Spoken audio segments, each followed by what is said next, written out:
ese precio las petroleras. Así que mucho ojo porque hoy el petróleo sigue repuntando. Vamos ya con el análisis de la tarde. Hoy hablamos otra vez del cierre del gobierno de los Estados Unidos. Sigue siendo el gran temor. Quedan solo 48 horas para ese momento.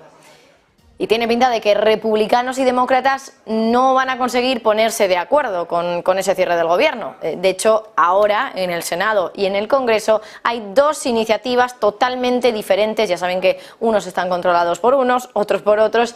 Hay dos iniciativas totalmente distintas y no tiene pinta esto de salir adelante. Bueno, el gobierno otra vez después, más bien, de 4 años posiblemente va a volver a cerrar. Y eso significa cortar el grifo. Ya les hemos hablado de las consecuencias que puede tener. Les hablábamos de los congresistas, que curiosamente no van a dejar de cobrar, aunque provoquen el cierre del gobierno por culpa de los líos políticos que se traen. Les hablábamos también de que aún así hay millones de trabajadores que se quedan sin trabajo. Pero ¿qué pasa con el Pentágono de los Estados Unidos? Bueno, el Pentágono ya saben que es la especie de Ministerio de Defensa de los Estados Unidos y saben que es crucial en un momento como el actual, por la guerra en la que está metida Ucrania con Rusia, y donde Estados Unidos también tiene mucho que decir y mucho que gastar. Piensen también que ahora están empezando a llegar los tanques Abrams, se está entrenando pilotos ucranianos para utilizar los F-16. ¿Dónde queda todo ese dinero que cuesta el envío de esos tanques o que cuesta el entrenamiento de esos pilotos? ¿Qué pasa con ese dinero? ¿Qué pasaría con el Pentágono si finalmente la medianoche del sábado no hay acuerdo y el gobierno se cierra y corta el grifo?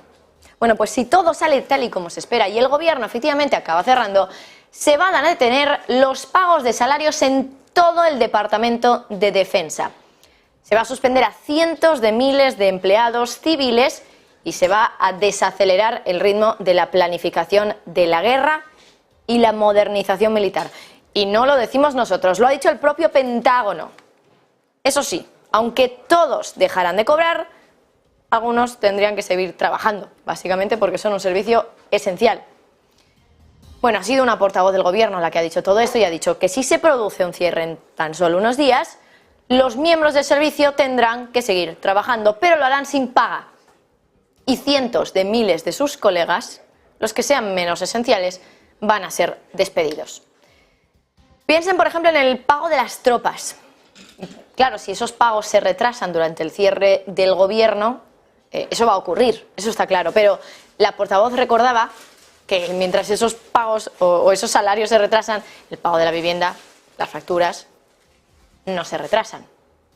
Claro, también esto es una manera de que portavoz del Pentágono, Departamento de Defensa, que ahora está a cargo de los demócratas, critique a los republicanos por haber provocado este cierre del gobierno. Claro que también tienen algo que ver los demócratas, porque simplemente podrían ceder a lo que les están pidiendo los republicanos y evitar que haya un cierre. Pero aquí ambas partes tienen la culpa, como prácticamente en todo. Bueno, eso sí, todo apunta a que se va a continuar, dicen desde el Pentágono, con el envío de armas a Ucrania. Por ejemplo, sin ir más lejos, dice que se va a continuar con el entrenamiento de pilotos F-16 para pilotos ucranianos. Eso sí, lo que dice es que sí que se podría suspender cierta entrega de artículos, de servicios o de educación militar de defensa. No ha especificado qué tipo de artículos o qué tipo de servicios militares se podrían suspender, pero ahí lo tienen básicamente, que el Pentágono va a tener que seguir trabajando y que a diferencia, por ejemplo, de los congresistas, el Pentágono, que es algo tan importante, que se lleva prácticamente la mayor cantidad de dinero del presupuesto de los Estados Unidos, va a tener que retrasar sus salarios por el cierre del gobierno, mientras que los congresistas van a cobrar perfectamente, de manera habitual, normal, como si nada hubiera pasado. Vamos ya con el siguiente tema, porque hablando de Estados Unidos, hoy otra vez miramos a la renta fija estadounidense. Los bonos llevan un trimestre malo. Los precios de la deuda de Estados Unidos han caído, son en los últimos 3 meses un 3,1%, para que se hagan ustedes una idea, y se encaminan ya al tercer año de retrocesos consecutivos.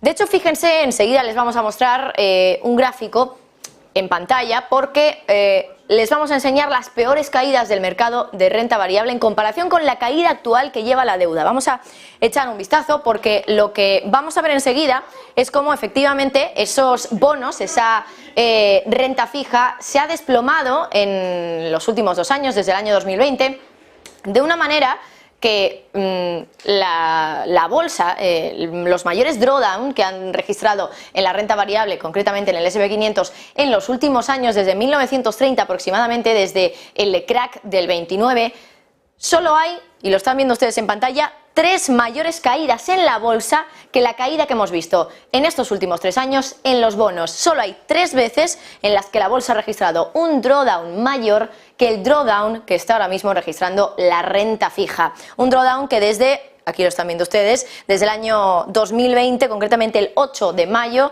lleva una caída acumulada del 45%, un desplome prácticamente de la mitad del valor de los bonos de Estados Unidos.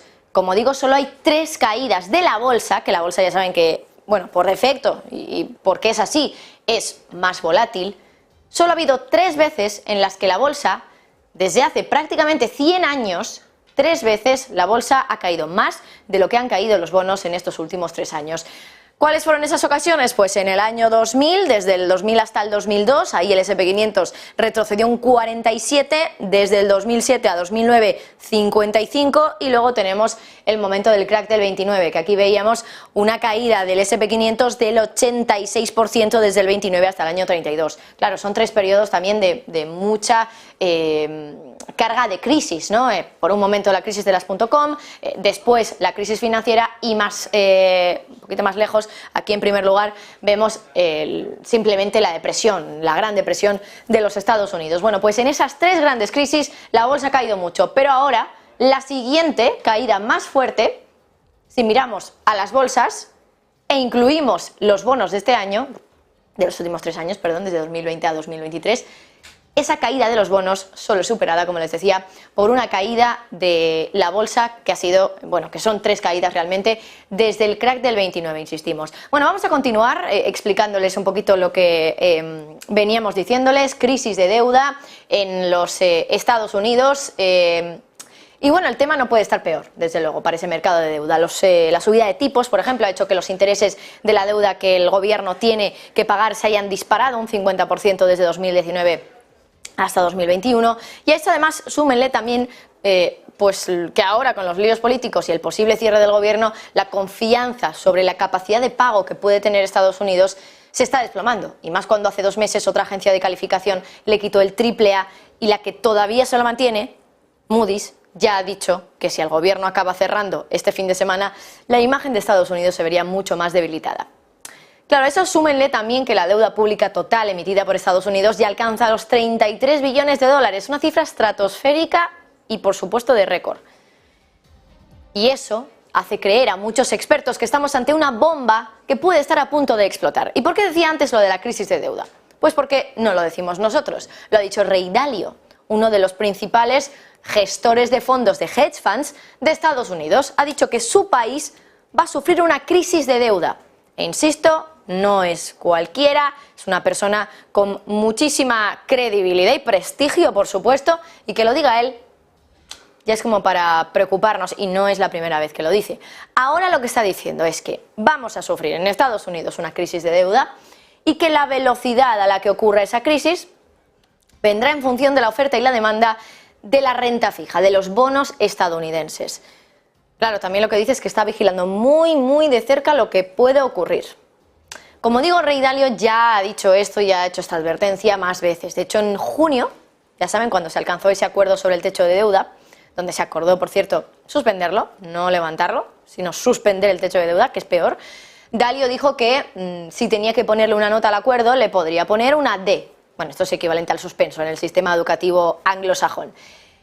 Y que Estados Unidos, esto también lo decía, estaba empezando ya en una crisis de deuda. Y decía que esta crisis llegaba porque cada vez había menos compradores de deuda de Estados Unidos cuando el país sigue emitiendo cada vez más y más deuda. Dijo que en su opinión estábamos en el principio de una crisis de deuda muy típica, clásica, grande, donde hay mucha diferencia, mucho hueco entre la oferta y la demanda, porque se está produciendo mucha deuda, se está emitiendo mucha deuda y hay cada vez menos compradores. Vamos a echar un vistazo al siguiente gráfico y vamos a ver quiénes son los que compran la deuda de Estados Unidos para ver realmente si efectivamente, bueno, pues ha caído esa compra de la deuda. Y aquí esto es muy visual y vamos a ver enseguida cómo se está moviendo todo eso, quién vende y quién compra. Vamos a echarle un vistazo, es un gráfico que lo tenemos aquí ya en pantalla, vamos a ver ahora mismo cuáles son estos movimientos. Por ejemplo, aquí vemos en verdecito la Reserva Federal, cómo ha ido modificándose esas tenencias de bonos de la Reserva Federal. Ya ven, pues bueno, que suben y luego en 2020 pegan también ese subidón tan fuerte por culpa de la pandemia y del programa de recompra de bonos. ¿Qué pasa con los otros actores que están aquí reflejados también? Tenemos por un lado los hogares, el real money que pone aquí simplemente son inversores institucionales y por otro lado tenemos a los inversores extranjeros, países como China, Japón, que por cierto son de los que más deuda tienen de los Estados Unidos. China y Japón, precisamente, también el Reino Unido. Pero aquí estamos viendo cómo precisamente en los últimos años y desde que la Reserva Federal empieza a subir los tipos de interés, aquí vemos cómo las tenencias de bonos de la Reserva Federal caen porque empiezan a dejar que venzan esos bonos sin reinvertir los principales y por lo tanto cada vez tienen menos bonos en cartera y no están comprando además tampoco nuevos bonos. Y vemos también cómo, por ejemplo, sube la tenencia de bonos de los inversores extranjeros, sube también la tenencia de bonos, pero poquito, de los inversores institucionales, el real money, y también sube bastante aquí la tenencia de bonos de los hogares. O sea, ¿quién está comprando esos bonos, por lo tanto? Los que más están comprando, los que más están aumentando sus tenencias, son los hogares, que quizá de estos actores, quizá no, sí, son los que menos conocimiento tienen de los mercados financieros. Los otros que están haciendo la Reserva Federal ya sabemos que bajar sus tenencias de bonos. El resto, subirlo, pero muy poquito. Aquí están viendo que, por ejemplo, los inversores extranjeros tienen unas tendencias de bonos aproximadamente iguales que antes de que la Reserva Federal empezara a subir los tipos de interés. Vemos también cómo el real money, que les decía antes, que es simplemente los inversores institucionales, también ha subido un poquito esa tenencia de bonos, bajó en primer lugar, igual que la Reserva Federal, luego ha vuelto a subir un pelín, pero nada, está prácticamente también al mismo nivel al que estaba cuando la Reserva Federal había empezado a subir los tipos de interés. ¿Quién está comprando esos bonos, por lo tanto? Los hogares. ¿Tienen los hogares capacidad para seguir comprando toda la deuda que Estados Unidos quiere emitir y que va a seguir emitiendo para poder pagar la deuda que está venciendo poco a poco? ¿Los hogares lo van a hacer? Que ya sabemos que están a punto de entrar en una crisis que puede ser también bastante preocupante. ¿Tienen capacidad y solvencia los hogares para seguir comprando una deuda que sigue y sigue bajando? Unos hogares que ya han comprado deuda en los últimos años y que se han dado cuenta, sobre todo desde que la Reserva Federal empezó a subir los tipos de interés, y se han dado cuenta, a la mínima que hayan mirado sus carteras, de que esos bonos llevan una caída acumulada, como les decía antes, del 45%. Bueno, pues desde luego que hay bastantes dudas, como decía Ray Dalio, de que se pueda machear, de que se pueda compaginar toda esa oferta que va a haber en el mercado de la renta fija con la demanda que de momento hay y que es muy bajita y que sobre todo el grueso de la demanda que ha habido ahora es de los hogares, que tienen bajas capacidades adquisitivas y además también bajos conocimientos financieros. Vamos enseguida ya a terminar este análisis de la tarde, vamos ya con esa última información que les quería dar y quería volver a hablar ahora también del mercado de la deuda. Pero pasamos de la deuda de Estados Unidos a la europea. ¿Se acuerdan del momento en el que esa deuda italiana preocupaba al Banco Central Europeo tanto que incluso pusieron en marcha el mecanismo de protección de transmisión, el famoso TPI? Bueno, pues ahora parece que ya hay motivos otra vez de que la Fed, o el Banco Central Europeo, perdón, de que el BCE se vuelva a preocupar por la deuda italiana. Meloni ya saben que ha empezado a desatar el frenesí en el mercado de la deuda. Su gobierno se ha puesto a elevar sus objetivos de déficit fiscal y a la vez lo que ha hecho es decir que van a crecer menos, reducir su pronóstico de crecimiento para este año 2023 y para el próximo 2024. Menos crecimiento, más gasto, esto desde luego buena pinta no tiene.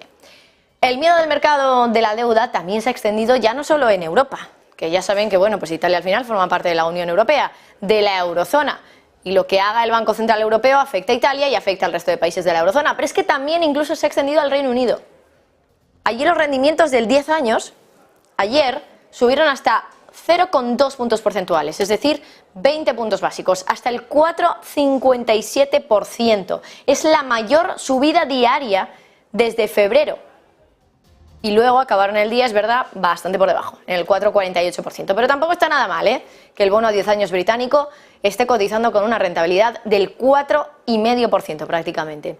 Bueno, desde M&G dicen sus expertos que un muro de preocupación está golpeando el mercado de bonos y que el último desencadenante está siendo pues el precio del petróleo, pero que realmente lo está haciendo porque el aumento del precio del petróleo, que por cierto ayer alcanzaba su máximo de 10 meses, está haciendo que los inversores se vuelvan a preguntar pues si la inflación quizá no está tan muerta o tan acabada como lo esperábamos o como queríamos que fuera.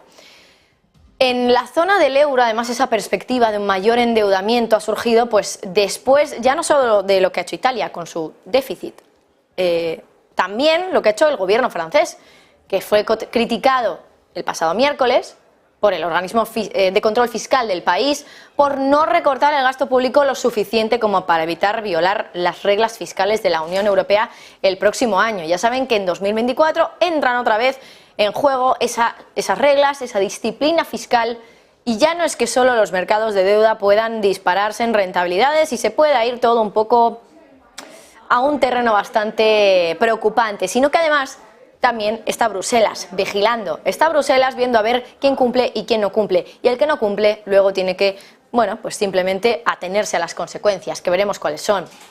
Fue Francia el miércoles, ahora Italia, pero Italia está más en la cuerda floja.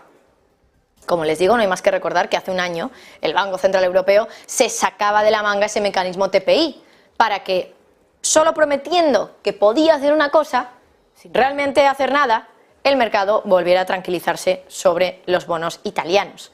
Pero ahora otra vez la prima de riesgo italiana está escalando poco a poco y los inversores se están deshaciendo de esa deuda italiana de tal manera que están ampliando la prima de riesgo de Italia a unos niveles que la última vez que se alcanzaron habían irritado a los funcionarios del Banco Central Europeo. Bueno, ese rendimiento adicional que los inversores exigen para tener bonos italianos sobre la deuda alemana ha aumentado, lo hizo ayer, 6 puntos básicos y volvió a superar los 200 puntos básicos por primera vez desde marzo. Esto es simplemente una cifra simbólica, una cifra psicológica. Ya saben que el umbral del dolor del Banco Central Europeo está alrededor de los 250 puntos básicos, que fueron lo que acabó provocando que la Reserva Federal, el Banco Central Europeo, pusiera en marcha ese famoso TPI, que simplemente era una manera de, a través de palabrería, de promesas incumplidas, decirle al mercado que tenía que estar tranquilo, que si pasaba algo el Banco Central Europeo iba a estar ahí para proteger la deuda italiana. Y eso hizo simplemente esa promesa, hizo que finalmente esa deuda italiana volviera a un nivel con el que el Banco Central Europeo estaba más confortable. Bueno, ahora lo que se espera es que ese diferencial, esa prima de riesgo, registre su mayor salto mensual desde abril del año pasado, 30 puntos básicos, y que vuelva a avivar las preocupaciones sobre el riesgo que los costes divergentes de endeudamiento gubernamental, esa diferencia que hay de transmisión de la política monetaria, otra vez vuelve a notarse. Y por ejemplo, Amanda Ansal, que es estratega de tipos de interés de Citigroup, ha dicho que espera que la prima de riesgo de Italia llegue a los 210 puntos básicos para el primer trimestre de 2024. Todavía estaría lejos de esos 250, pero en realidad con una deuda que está siendo así de volátil, desde luego que no sería nada extraño, no sería nada raro ver una subida de esa prima de riesgo otra vez a los 250 puntos básicos. Aún así, desde que el año pasado el Banco Central Europeo puso en marcha ese mecanismo de respaldo, el diferencial, la prima de riesgo, cada vez ha sido menos preocupante, porque el instrumento de protección de transmisión, el TPI, ayudó a reducir ese diferencial desde los más de 250 puntos básicos el verano pasado a casi 150 puntos básicos en junio de este año. Así que veremos si ahora el Banco Central Europeo también tiene que volver a preocuparse por las diferencias que hay entre el comportamiento de los bonos dentro de la eurozona. Lo dejamos aquí, pero vamos a hacer una pausa publicitaria y volvemos enseguida para contarles más asuntos. Vamos a estar pendientes también de Stoltenberg, del secretario general